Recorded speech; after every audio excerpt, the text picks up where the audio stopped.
கோழிக்குன்னு நம்ம இலக்கரையும் துளசியும் மணத்தக்காளி இலையும் கோழிக்கு சோறில் இட்டு ஒரு மருந்து செய்ய போகிறோம்.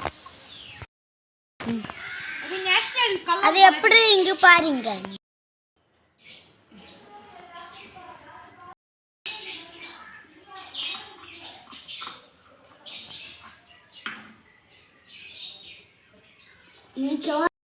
இந்த சோறில் மிக்ஸ் செய்து கோழிக்கு கொடுக்க போகிறோம். குழச்சி அதுக்கு பச்சை கலர்ல இருக்கு.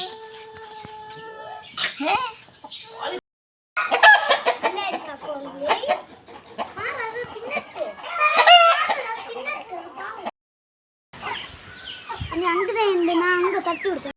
ஹெல்த்தி ஃபுட்டாக்கி இது மாதம் கொடுத்தா இது தின்னு நல்லா வளர்ந்து முட்டை